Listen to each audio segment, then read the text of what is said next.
It is early 1918, the fourth year of World War I.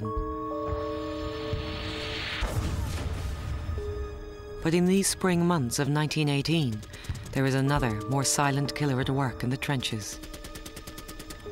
Soldiers from all sides fall victim to a mysterious fever and die an appalling death. In villages, towns and cities across Europe and across the world, millions would die from this killer disease.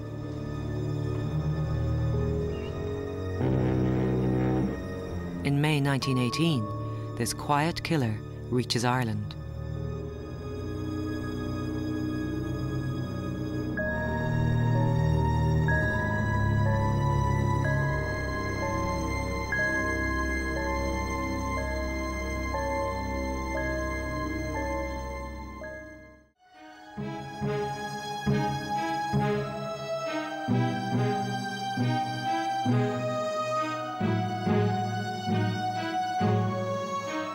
When America joined the war effort, ships of the US Navy reported for orders at the US main base European waters at Queenstown, County Cork.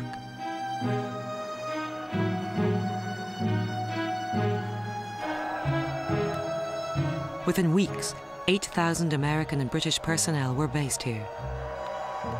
The population of the town doubled virtually overnight.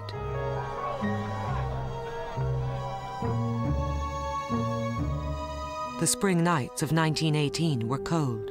Winds from the north and east gave April a chilly character. Early May promised some respite, but towards the end of that month, Captain Poinsett Pringle of the USS Dixie was recording a strange fever on board. In his logbook, Pringle recorded that dozens of sailors were falling ill each day. Doctor, a word, please. One of the doctors assigned to duties in Queenstown was Dr. Lieutenant Burgess of the US Naval Reserve Force. On Monday, I logged I had 10 men unfit for duty. Now I've 49 with some kind of fever. Cancel shore leave and distemper the crew quarters and just wait. They're all young, fit men. Their bodies will resist.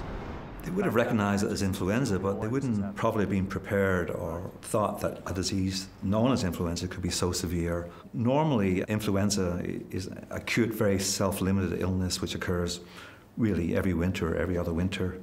It generally lasts for about 4 to 6 weeks. This wasn't a seasonal episode at all, whereas in regular influenza we see some complications. Occasionally we'll have pneumonia, either from the virus itself or from a secondary bacterial infection. In this case, the complications were very, very severe. In the official records held by the US Navy archives, 77 cases of influenza were reported from the USS Dixie in Queenstown in May 1918. These cases can now be revealed as the first verifiable record of the 1918 influenza pandemic in Ireland. Later that May, 2 further cases were recorded in Dublin. By June, newspapers recorded an influenza epidemic in Belfast. The diagnosis? Severe influenza with potentially life-threatening complications, of unknown cause and with no cure. This was a new virus. It took very little to spark infection. We had no innate immunity to stop this. And I mean, in Dublin you had abject poverty, you had overcrowding, you had malnutrition. Combined with that, I mean, you obviously had troops coming back from Europe, young men coming back.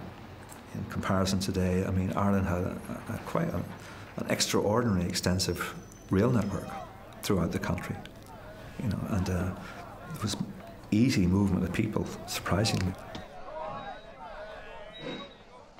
Close personal contact spread the influenza from one person to the next. The line of rail allowed the spread across distance with lethal speed. Soldiers, traders and the travelling public could reach each corner of the island with a rail network that was twice the density as exists today.